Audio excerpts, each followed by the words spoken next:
અધ્યાય 18મો શ્લોક 20 જે જ્ઞાન દ્વારા મનુષ્ય જુદા જુદા દેખાતા તમામ જીવોમાં એક જ અવિનાશી પરમ તત્વને જુએ છે અને અનેક ભિન્ન સ્વરૂપોમાં પણ એક અવિભાજ્ય આત્માને ઓળખે છે, તે જ્ઞાનને સાત્વિક જ્ઞાન જાણવું.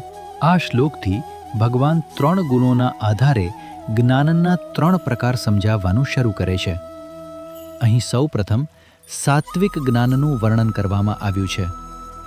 ભગવાન કહે છે કે જે જ્ઞાન દ્વારા મનુષ્ય જગતમાં દેખાતા અસંખ્ય અને પરસ્પર ભિન્ન જીવોની પાછળ રહેલા એક જ અવિનાશી પરમ તત્વને ઓળખે છે, તે સાત્વિક જ્ઞાન છે. શરીર, સ્વભાવ, વિચાર, બુદ્ધિ અને જીવનની પરિસ્થિતિઓની દ્રષ્ટિએ દરેક જીવ અલગ દેખાય છે, પરંતુ આ તમામ ભિન્ન સ્વરૂપોમાં પ્રકાશિત થતું ચૈતન્ય એક જ છે. તમે અને હું શરીરની દ્રષ્ટિએ અલગ છીએ. આપણા શરીર, મન, વિચારો, સંસ્કારો અને અનુભવો જુદા છે, છતાં આપણામાં રહેલો આત્મા સ્વરૂપે એક જ છે. આત્મા પોતે ક્યારેય વિભાજિત થતો નથી, છતાં જુદા જુદા શરીરોમાં રહેલો હોવાથી જાણે અનેક આત્માઓ હોય તેમ દેખાય છે. આ જ વાત ભગવાન વિભક્તમાં અવિભક્ત કહીને સમજાવે છે.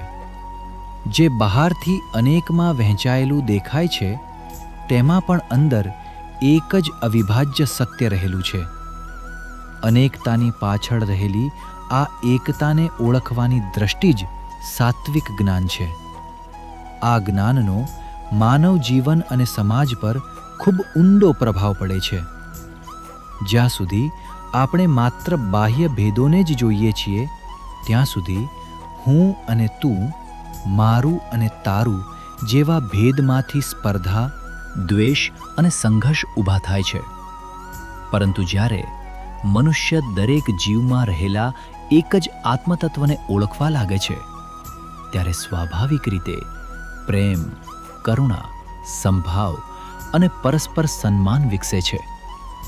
તેથી સમાજમાં સાચી શાંતિ, એકતા અને પરસ્પર સમજણ સ્થાપિત કરવા માટે આ સાત્વિક દ્રષ્ટિ અત્યંત જરૂરી છે. વિવિધતાને નકાર્યા વિના તેની પાછળ રહેલી આધ્યાત્મિક એકતાને ઓળખવી એ જ સાત્વિક જ્ઞાનનું લક્ષણ છે.